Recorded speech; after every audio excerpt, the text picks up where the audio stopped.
On December 2nd, America's attention was yanked away from shopping, festivities, and preparation for the upcoming holidays. Our country had been gut punched. Before I remind you what happened in early December, let me share with you two astonishing facts. Back in the 1970s, when our speaker, Brent McDonald, was a little boy, the average American saw about 500 advertisements per day.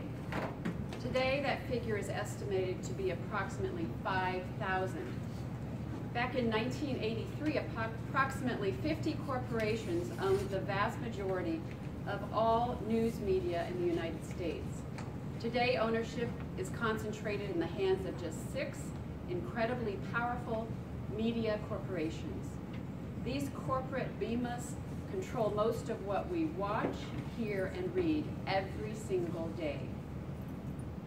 They own television networks, cable channels, movie studios, newspapers, magazines, publishing houses, music labels, and even many of our favorite websites.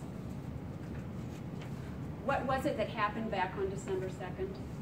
14 people had been killed and 22 more had been seriously injured in a terrorist attack in San Bernardino. What was Brent doing on December 3rd? Brent was mixing it up with folks on Facebook, and things got real interesting. Please help me welcome our second speaker today, Brent McDonald, who will be sharing his speech, Making New Friends Despite What the Media Says.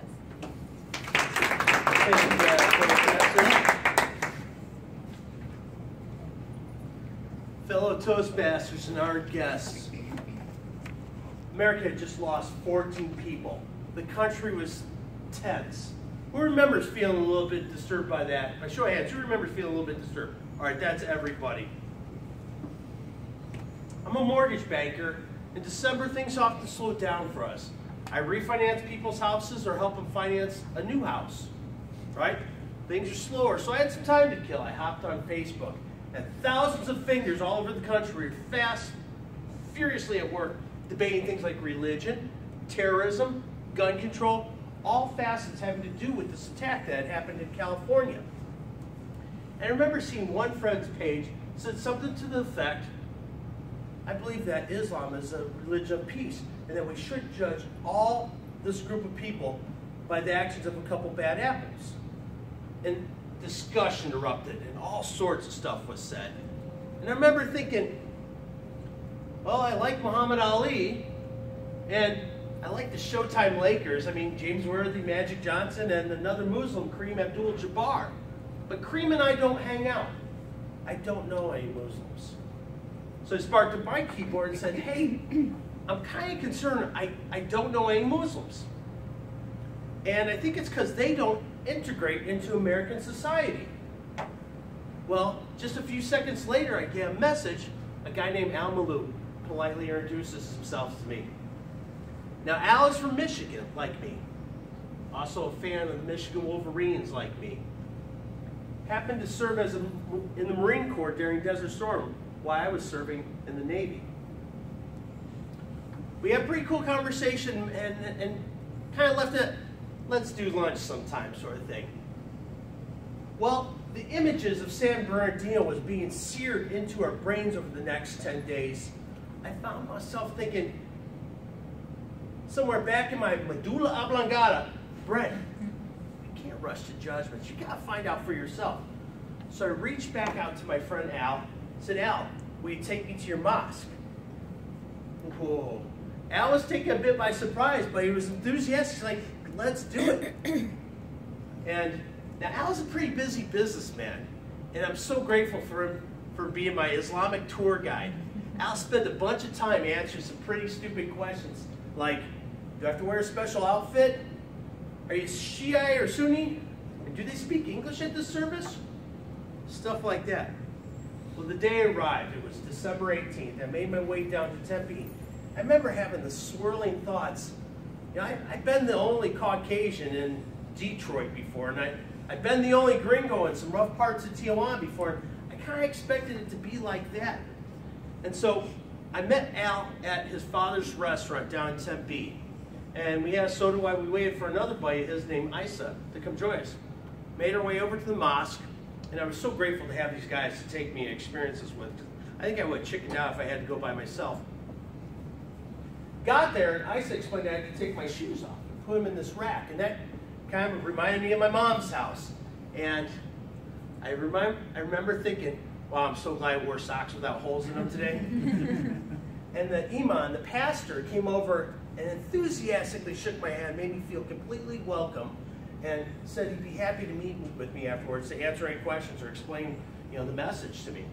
And we made our way upstairs into this big room that had this thick, cushy carpet. I think it was that way to accommodate the no shoe thing. And they kind of encouraged the guys all to group forward and get shoulder to shoulder because they don't want evil coming between them. And we all kneeled down and listened to the imam speak.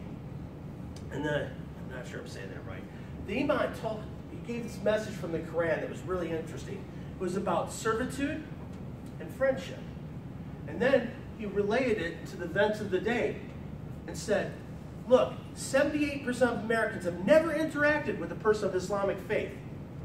And that we, meaning the Muslims in the room, need to go out and be of service to Americans and let them know who we are. We can't let the media and the social media dictate who we are. Al and I shared kind of a nervous look, because we just become friends on Facebook about 2 weeks before. So I was so grateful I went. So grateful. Afterwards, Al took me to his dad's restaurant where we had some delicious gyros. And as I was driving back to my office in Scottsdale, and I'm going to read this just because I like how well I wrote it.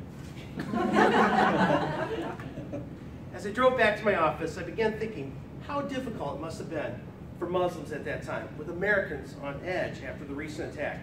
People probably whispered, pointed, and stared. Perhaps some even made rude comments.